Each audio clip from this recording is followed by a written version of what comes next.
18ই March নির্বাহী আদেশে একদিন ছুটি বাড়িয়ে এবার ঈদুল ফিতরে 7 দিনের ছুটিতে পড়ছে দেশ। ঈদযাত্রায় চাঁদাবাজির সুযোগ নেই, সেই সাথে বাসে অতিরিক্ত ভাড়া নিলে রুট পারমিট বাতিল করা হবে বলে হুঁশিয়ারি দিয়েছেন সড়ক, নৌ ও রেলমন্ত্রী শেখ রবিউল আলম। ফলে এবার ঈদযাত্রা স্বস্তির হবে বলে তাঁর আশা। বৃহস্পতিবার সচিবালয়ে ঈদযাত্রা নিয়ে বৈঠক শেষে মন্ত্রী এসব কথা বলেন। শারমিন নীরা রিপোর্ট। চাঁদ দেখা সাপেক্ষে আগামী 20 বা 21 মার্চ হতে পারে পবিত্র ঈদুল ফিতর। নির্বাহী আদেশে এরই মধ্যে 18ই মার্চ ছুটি ঘোষণা করেছে সরকার। সেই হিসেবে 17 থেকে 23 মার্চ পর্যন্ত 7 দিনে ছুটিতে থাকবে গোটা দেশ।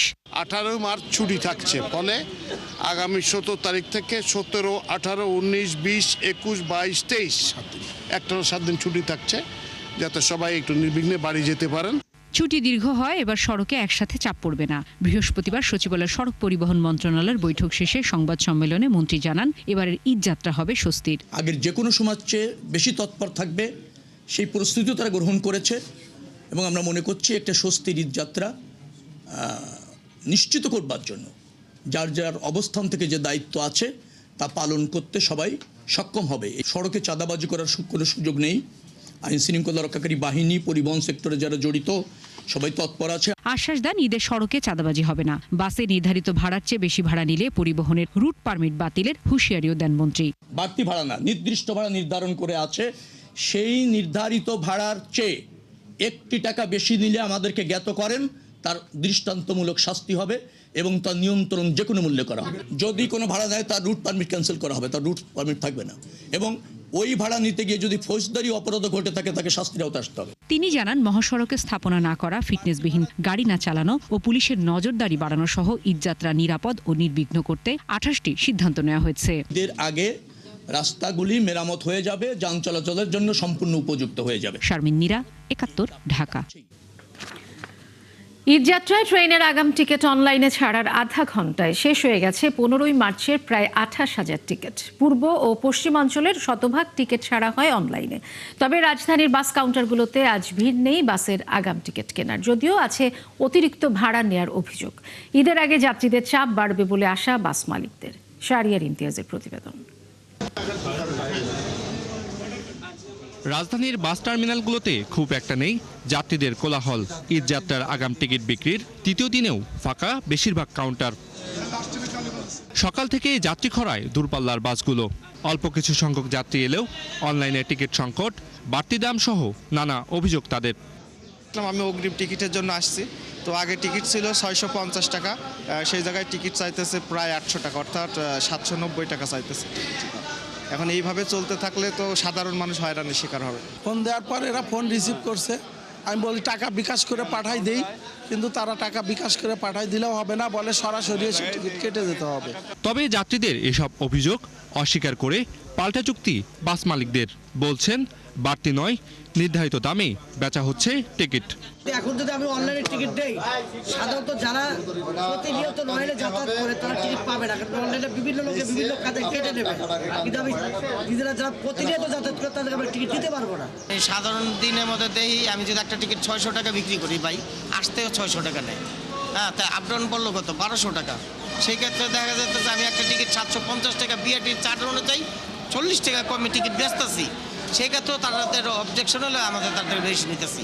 এদিকে বৃহস্পতিবার পূর্বাঞ্চল ও পশ্চিমাঞ্চল এই দুই ধাপে চলে 15 মার্চের ট্রেনের আগাম টিকিট বিক্রি। তবে অনলাইনে ছাড়ার অল্প সময়ের মধ্যে শেষ 13,000 টিকিট।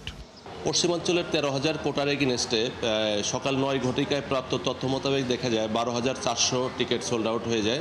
8টা থেকে 8:30-এ সর্বোচ্চ সার্ভারে হিট হয় 31 লাখ।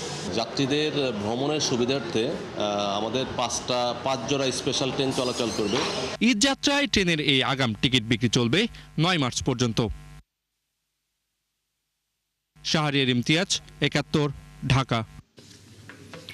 জাতীয় পর্যায়ে গৌরবোজ্জ্বল ও কৃতিত্বপূর্ণ অবদানের স্বীকৃতি হিসেবে এবছর স্বাধীনতা পুরস্কার পাচ্ছেন প্রয়াত সাবেক প্রধানমন্ত্রী বেগম খালেদা জিয়া। এছাড়া আরও 14 ব্যক্তি ও 5 প্রতিষ্ঠানকে দেয়া হচ্ছে দেশের সর্বোচ্চ বেসামরিক এই সম্মাননা। এদিকে ইরান ইসরায়েলে যুদ্ধ জ্বালানি সংকটের আশঙ্কায় সচিবালয়ে নিজের কক্ষে লাইট এবং এসির ব্যবহার কমিয়ে সবাইকে এসব ব্যবহারে সাশ্রয়ী হওয়ার নির্দেশনা দিয়েছেন প্রধানমন্ত্রী তারেক রহমান। মোহন ইসলামের প্রতিবেদন। বারবারই মৃত পাহাড়ের নিচে চাপা পড়েছে দেশ, যেন এক সমাধি। জানতো না কে আর কবে দেশবাসীকে দেবে মুক্তি। সে সময় সূর্য উঠেছে, ডুবেছে, কিন্তু পাখিরা গায়নি গান।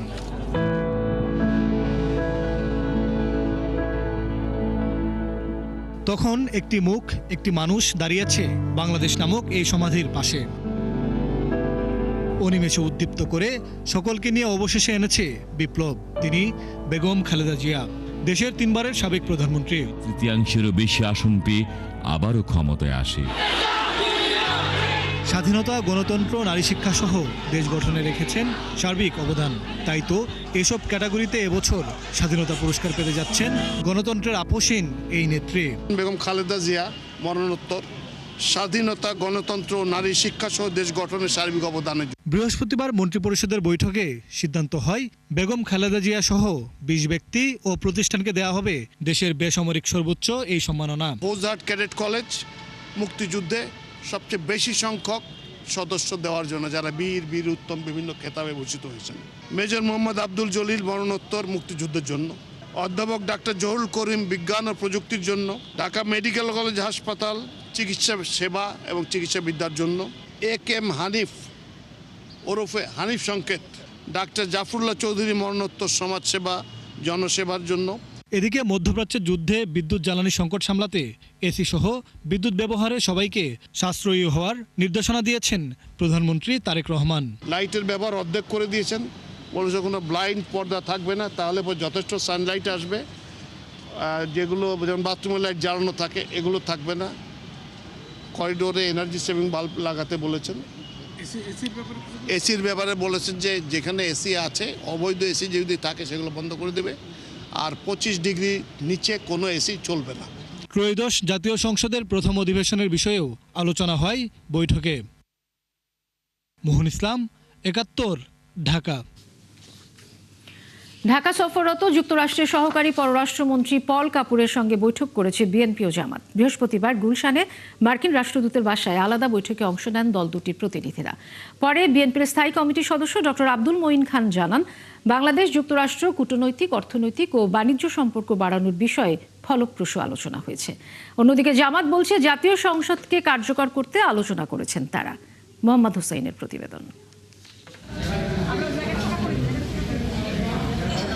ডোনাল্ডোর উত্তরসূরি হিসেবে ঢাকায় যুক্তরাষ্ট্রের দক্ষিণ ও মধ্য এশিয়া বিষয়ক সহকারী পররাষ্ট্রমন্ত্রী পল কাপুর। শান্তিপূর্ণ ও গ্রহণযোগ্য ভোটের মধ্য দিয়ে বিএনপি রাষ্ট্র ক্ষমতায় আসার পর মার্কিন উচ্চ পর্যায়ের কোনো কর্মকর্তার এটাই প্রথম ঢাকা সফর। 3 দিনের সফরের শেষ দিনে সকাল 11টায় পল কাপুরের সঙ্গে বৈঠক করেন বিএনপির 5 নেতা। নেতৃত্ব দেন দলটির স্থায়ী কমিটির সদস্য ডক্টর আব্দুল মঈন খান। আজকে নতুন সরকার এসেছে, কাজেই তারা স্বাভাবিকভাবেই এদেশে আসবে। বাংলাদেশে কি হচ্ছে, আমাদের নীতিমালাগুলো কি, আমাদের ভবিষ্যৎ যে কর্মপন্থা সেগুলো কি, সেসব বিষয় নিয়ে তারা সার্বিক আলোচনায় অংশগ্রহণ করার জন্যই এদেশে এসেছে। কোনো নির্দিষ্ট দল বা সরকারের সম্পর্কের বাইরে বাংলাদেশ ও যুক্তরাষ্ট্রের জনগণের পারস্পরিক বন্ধনকে আরও গভীর করার বিষয়টিও বৈঠকে গুরুত্ব পেয়েছে বলে জানান বিএনপির এই নেতা। আমাদের যে ডিপ্লোম্যাটিক রিলেশন সেটা, দ্বিতীয়ত আমাদের যে বৈদেশিক সম্পর্ক সেটা, এবং তৃতীয়ত আমাদের সঙ্গে তাদের যে অর্থনৈতিক সম্পর্ক সেটা, এই 3টি বিষয় আমাদের আলোচনা করি। মানুষের যে মত প্রকাশের স্বাধীনতা, মানুষের যে অনৈতিক স্বাধীনতা, সেই বিষয়গুলো নিয়ে আমেরিকার যুক্তরাষ্ট্রের যে নীতি, সেই নীতির পারস্পরিক সম্পর্কগুলো আমরা আলোচনায় এনেছি। এর আগে পল কাপুরের সঙ্গে বৈঠক করেন জামায়াত ইসলামের প্রতিনিধি দল, যার নেতৃত্ব দেন দলটির নায়েবে আমির সৈয়দ আবদুল্লাহ মোহাম্মদ তাহের। বৈঠক শেষে গণমাধ্যমে আলোচনার বিষয়বস্তু তুলে ধরেন জামায়াতের নায়েবে আমির।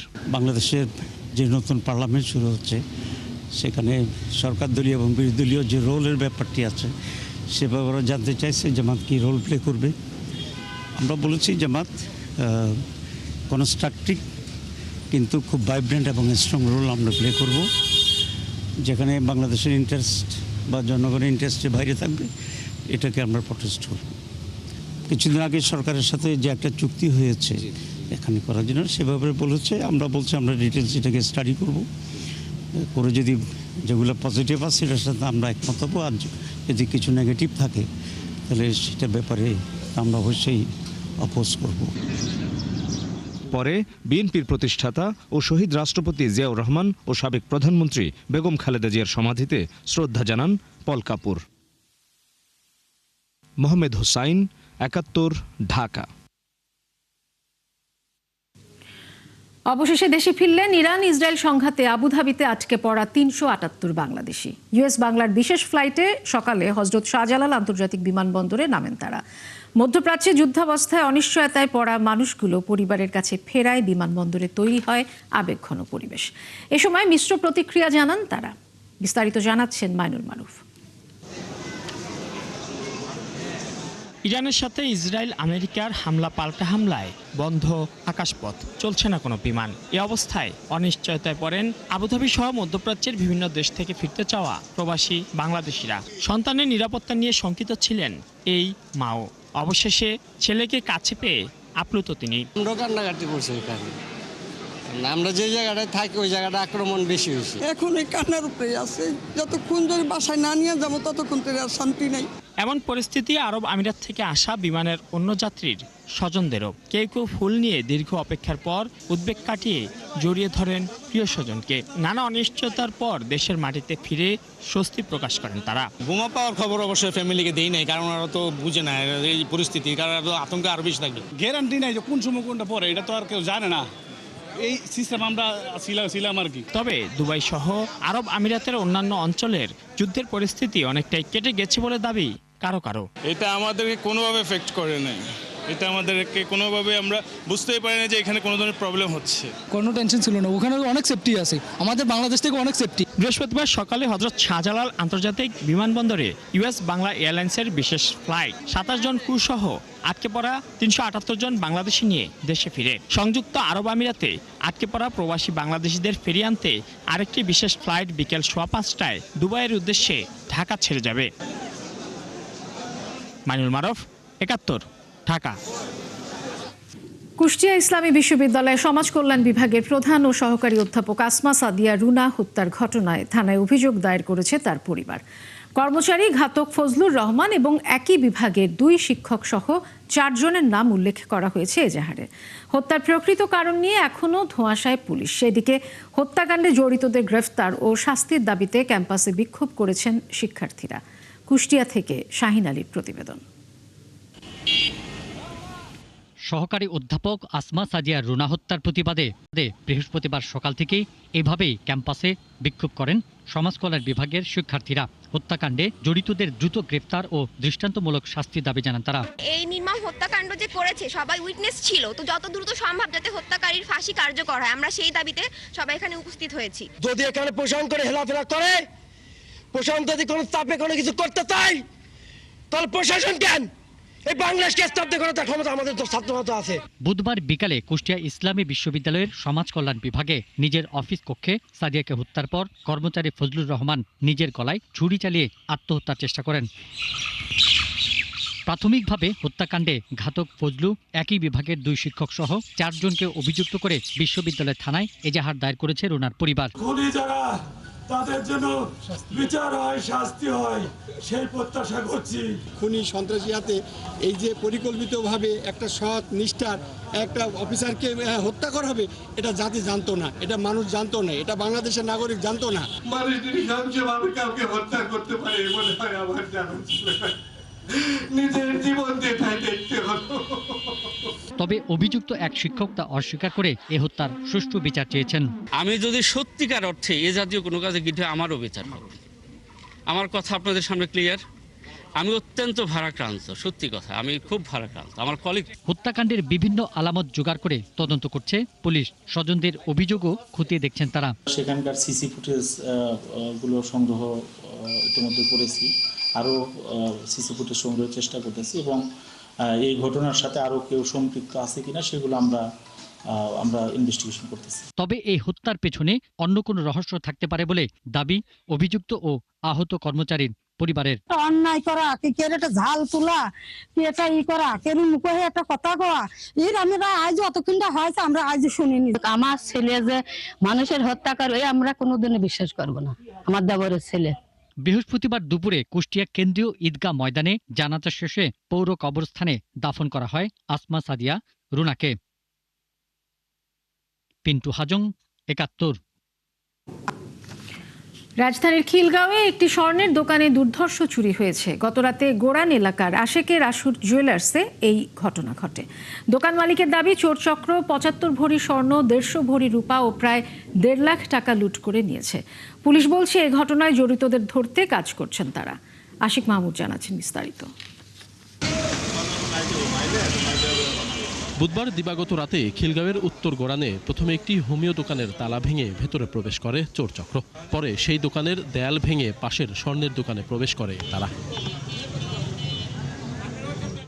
দোকান মালিক জানায়, বৃহস্পতিবার সকালে দোকান খুলে ক্যাশ কাউন্টার ও সিন্দুক ভাঙা দেখতে পান। দোকান থেকে প্রায় ৭৫ ভরি স্বর্ণ, ১৫০ ভরি রূপা ও নগদ প্রায় ১.৫ লাখ টাকা লুট হয়েছে বলে দাবি তার। চুরি যেহেতু আমার দোকানে সরাসরি হয় নাই, পাশের একটা দোকান ভাঙিয়ে আমার দোকানে ঢুকছে। এটা যে কেউ একজন বা দুইজনের দ্বারা মনে হয় না সম্ভব। তারা একটা পরিকল্পিতভাবেই করছে, বা এটা হয়তো বা কোনো একটা গ্যাং। আর আমার পাশেও আর একটা দোকানে এই ১ বছরের মধ্যে আরেকটা চুরি হয়েছে, সেম চুরি। এতে মনে হচ্ছে যে এটা একটা চক্র। আমি তো দোকানে আসলে এরকম পরিস্থিতি দেখে আমি দোকানের ভিতরেই যাই নাই, ঠিক আছে। আর ওনারা তো আমি যেখানে বসি ওইখানে আলমারি দিয়ে আটকিয়ে দিয়েছে। এই ঘটনার পর এলাকায় ছড়িয়ে পড়েছে আতঙ্ক। আশপাশের দোকানদার ও স্থানীয়রা বলছেন, এমন চুরির ঘটনায় ব্যবসায়ী ও বাসিন্দারা নিরাপত্তা নিয়ে উদ্বিগ্ন। আমরা আতঙ্ক ফিল করি, আমরা তো এই আতঙ্ক ফিল করি। ওনার কাছে আমাদেরও জিনিস আছে, আজকে ওনার ক্ষতি হওয়া মানে আমাদের ক্ষতি হওয়া। আইন শৃঙ্খলা রক্ষাকারী বাহিনীর চোখ ফাঁকি দিতে চোর চক্র দোকানের সিসি ক্যামেরার ফুটেজও নিয়ে গেছে। ঘটনাস্থল পরিদর্শন করে পুলিশ বলছে, চুরির সাথে কারা জড়িত তা খতিয়ে দেখা হচ্ছে। প্রাথমিকভাবে মনে হচ্ছে যে এই পাশের দোকানের আপনার তালা ভেঙে এই দোকানের দেওয়াল ভেঙে তারপর ঢুকছে বলে মনে হচ্ছে। এখানে অবশ্যই একাধিক লোক জড়িত। হ্যাঁ, আমরা চোরকে শনাক্ত তথ্য উদ্ঘাটন এবং চোরকে শনাক্ত করার জন্য আমরা চেষ্টা করতেছি। আসছে ঈদের ছুটিতে ফাঁকা ঢাকায় এমন ঘটনা আরও বাড়ার আশঙ্কা করছেন স্থানীয়রা। এজন্য প্রতিটি এলাকায় পুলিশের টহল জোরদার চান তারা। আশিক মাহমুদ, ৭১, ঢাকা। জাতীয় হৃদরোগ ইনস্টিটিউট ও হাসপাতালে দীর্ঘদিন ধরে সক্রিয় দালাল চক্রের বিরুদ্ধে নানা অভিযোগ ছিল রোগী ও স্বজনদের। চিকিৎসার নামে অতিরিক্ত টাকা আদায় এবং বেসরকারি হাসপাতালে পাঠিয়ে কমিশন নেয়ার অভিযোগও রয়েছে তাদের বিরুদ্ধে। ৭১ টেলিভিশনের প্রতিবেদনের পর অভিযুক্ত এক ওয়ার্ড বয়কে সাময়িক বরখাস্ত করেছে হাসপাতাল কর্তৃপক্ষ। বিস্তারিত জানাচ্ছেন সবুজ মাহমুদ। আমি তো ডিউটি হসপিটালে পাঠাইছেন। হ্যাঁ ভাই, আমি জানি না ভাই, নাম কি বলেন? গত ৩ মার্চ ৭১-এর ক্যামেরা দেখে দৌড়ে পালায় জাতীয় হৃদরোগ ইনস্টিটিউট ও হাসপাতালের দালাল খ্যাত ওয়ার্ড বয় শহীদুল ইসলাম। আসেন সামনে কই, এখানে দাঁড়িয়ে কথা। সে একসময় এই হাসপাতালের ৪র্থ শ্রেণী কর্মচারী সমিতির সভাপতি ছিল, কিন্তু নিজেকে বড় ডাক্তার পরিচয় দেয়। শহীদ সহ কিছু অসাধু কর্মচারী হাসপাতালের রোগীদের কাছ থেকে সেবার নামে অতিরিক্ত টাকা হাতিয়ে নেয়। ভুল বুঝিয়ে বেসরকারি হাসপাতালে পাঠিয়ে মোটা অঙ্কের কমিশন আদায় করে তারা। ৭১-এ প্রতিবেদন প্রকাশের পর হাসপাতাল কর্তৃপক্ষ ওয়ার্ড বয় শহীদুল ইসলামকে সাময়িক বরখাস্ত করেছে। সেই সাথে জরুরি বিভাগের ৬ কর্মচারীকে অন্যত্র বদলি করা হয়েছে। ওয়ার্ড বয়কে ব্যাপারে আজকে সকালবেলা আমাদের পরিচালক মহোদয় স্যার তাকে সাময়িকভাবে বরখাস্ত করেছেন। ৬ জন ওয়ার্ড বয়কে চিহ্নিত করেছে, এদের ব্যাপারে বেশি কিছু অভিযোগ আছে। ভবিষ্যতে এরকম আর কোনো রকমের কোনো দুর্নীতি কোনো কার্যক্রম ধরা পড়ে তো তাৎক্ষণিকভাবে তাদের ব্যাপারে আরো ড্রাস্টিক অ্যাকশন নিব। এদিকে সরজমিনে ঘুরে দেখা যায় আপাতত পাল্টে গেছে হৃদরোগ হাসপাতালের চিত্র। নেই কোনো দালালের দৌরাত্ম্য। দেখতেছি তো পরিবেশ মোটামুটি ভালোই। অন্য সময় দেখা যায় যে আপনার এক্সট্রা টাকা বা যেখানে যায় বেডের জন্য টাকা এইটি এক্সট্রাই করতেছে। আজকে ঝামেলাটা অনেকটা কম মনে হইতেছে। আগে টানাটানি করে নিয়ে যাই, তো আসেন এদিকে যাই, ওই জায়গায় নিয়ে করি, পরীক্ষা করাই, এইসবই। আজকে কেমন মনে হচ্ছে? আজকে ভালোই লাগছে। এরকম পরিবেশ তো অবশ্যই আমাদের সবসময় আমরা এক্সপেক্ট করি, যেরকম পরিবেশ সাথে সবসময় থাকে। শুধু দালাল নয়, এই হাসপাতালে রোগী ও স্বজনদের মোবাইল সহ মূল্যবান জিনিস চুরির ঘটনাও নিয়মিত। সেই সাথে হাসপাতালের সামনের বাগানে মাদকসেবীদের আখড়া। দেওয়ালটা টপকে মাদক সেবনকারীরা এসে মাদক সেবন করে, ওখানে ইভেন ছিনতাইয়ের ঘটনা ঘটেছে, আমাদের কাছে ডকুমেন্ট আসছে। আর পিডব্লিউডিকে আমরা বলেছি যে নেট দিয়ে এরকমভাবে সিকিউর করে দেন যাতে রোগীরা ওইখানে যে একটু মাঝে মাঝে বিকালবেলা একটু রিফ্রেশমেন্ট হইতে পারে। হাসপাতাল চত্বর থেকে দালাল চক্র ও অপরাধমূলক কর্মকাণ্ড নির্মূলে আইনশৃঙ্খলা বাহিনী সহ সংশ্লিষ্ট সবার সহযোগিতা কামনা করেছে কর্তৃপক্ষ। সবুজ মাহমুদ, একাত্তর, ঢাকা। যোগ্যতা ও বিতর্কিত প্রতিষ্ঠানের সঙ্গে সম্পৃক্ততার প্রশ্নে বাংলাদেশ ব্যাংকের নতুন গভর্নর মুস্তাকুর রহমানের অপসারণ চেয়েছে ট্রান্সপারেন্সি ইন্টারন্যাশনাল বাংলাদেশ টিআইবি। সংস্থাটির দাবি, নতুন সরকারের কিছু উদ্যোগ আশাব্যঞ্জক হলেও বেশ কিছু পদক্ষেপ হতাশাজনক। এছাড়া স্বাধীন পুলিশ সংস্কার কমিশন গঠন, র্যাব বিলুপ্তি সহ অন্তর্বর্তী সরকারের আমলে গৃহীত ও বাতিল সব অধ্যাদেশই জনসম্মুখে প্রকাশের দাবি জানিয়েছে টিআইবি। রিপোর্ট করছেন ফরহাদ ইবনে মালিক। জাতীয় নির্বাচনে 2/3 সংখ্যাগরিষ্ঠতা পাওয়া বিএনপি সরকারের সুশাসন ও দুর্নীতি বিরোধী প্রতিশ্রুতি বাস্তবায়নে সর্বোচ্চ কৌশলগত প্রাধান্য টিআইবির সুপারিশ। এই বিষয়ে এক সংবাদ সম্মেলনের আয়োজন করে টিআইবি। ভবিষ্যতে এই ধরনের গুরুতর মানবাধিকার লঙ্ঘন প্রতিরোধে এতে দুর্নীতি প্রতিরোধ বিষয়ক সুপারিশ, তথ্য অধিকার ও তথ্য প্রকাশ বিষয়ক সুপারিশ সহ মোট 11টি সুপারিশ করে টিআইবি। সুশাসন ও দুর্নীতি বিরোধী প্রতিশ্রুতি বাস্তবায়নে সর্বোচ্চ কৌশলগত প্রাধান্য দেবারও কথা বলে সংস্থাটি। এ সময় এক প্রশ্নের জবাবে সংস্থার নির্বাহী পরিচালক জানান, সরকারের কিছু উদ্যোগ আশাব্যঞ্জক হলেও বেশ কিছু হতাশাজনক। নতুন সরকার প্রধান বেশ কিছু ঘোষণা, অঙ্গীকার এবং পদক্ষেপ গ্রহণ করেছেন যেগুলো আশাব্যঞ্জক। পাশাপাশি আমরা মনে করছি যে কিছু কিছু বিষয় ইতিমধ্যে দৃষ্টান্ত দেখা যাচ্ছে যেটি উদ্বেগজনক। কোনো একজন মন্ত্রী যখন চাঁদাবাজিকে বৈধতা দেওয়ার কথাটা বলে, বা এরকম বাংলাদেশ ব্যাংকের মতো প্রতিষ্ঠানে যখন গভর্নর নিয়োগ নিয়ে যেরকম যে প্রশ্নবিদ্ধ একটা অবস্থা সৃষ্টি হয়, বা দুদকের যে চেয়ারম্যান সহ কমিশনারদের পদত্যাগের বিষয়গুলো যে প্রশ্নবিদ্ধ একটা অবস্থা সৃষ্টি করে। বর্তমান সরকারের বিতর্কিত কিছু সিদ্ধান্তের সমালোচনা করেন ডক্টর ইফতেখারুজ্জামান। বিতর্কিত প্রতিষ্ঠানের সাথে সম্পৃক্ততা থাকা নিয়ে প্রশ্ন তুলে বাংলাদেশ ব্যাংকের নতুন গভর্নরের নিয়োগ বাতিল চান তিনি। যাকে গভর্নর নিয়োগ দেওয়া হচ্ছে, যে পক্ষে অত্যন্ত জোরালো স্বার্থের দ্বন্দ্ব এখানে বিরাজ করবে। বাংলাদেশ ব্যাংকের যে নজরদারি সংস্থা হিসাবে দায়িত্ব পালনের যে সুযোগ থাকার কথা, সেটি বাংলাদেশ ব্যাংক বঞ্চিত হবে। কাজেই এই নেতৃত্বের হাতে বাংলাদেশ ব্যাংক ছেড়ে দেওয়াটা সামনের 5 বছরের জন্য কোনো অবস্থায় গ্রহণযোগ্য হতে পারে না বলে আমরা মনে করি। রাষ্ট্রীয় প্রতিষ্ঠান দখলের হাতিয়ার ও অর্থ পাচারের মাধ্যম হিসেবে গোয়েন্দা সংস্থাগুলোকে কাজে না লাগাতে এবং র্যাবকে বিলুপ্ত করার দাবিও জানিয়েছে সংস্থাটি। সরকারের কাছে আবেদন জানাচ্ছি, র্যাব বিলুপ্তির পথে অগ্রসর হতে হবে। অন্তর্বর্তী সরকারের আমলে করা অধ্যাদেশের কোনগুলো সংসদে তোলা হবে আর কয়টি বাতিল করা হবে তা জনগণের সামনে প্রকাশ করার পরামর্শ ইফতেখারুজ্জামানের। কোন অধ্যাদেশগুলো সংসদে উত্থাপিত হচ্ছে, কোনগুলি হচ্ছে না, সেটা যুক্তি সহকারে জনসভাকে প্রকাশ করতে হবে। ফরহাদ ইবনে মালিক, একাত্তর, ঢাকা। চলছে সংবাদ সংযোগ। সরাসরি সংবাদ অনুষ্ঠান দেখতে চোখ রাখুন ৭১-এর ফেসবুক পেজে এবং সাবস্ক্রাইব করুন ৭১-এর ইউটিউব চ্যানেল। ৭১-এর সাথেই থাকুন।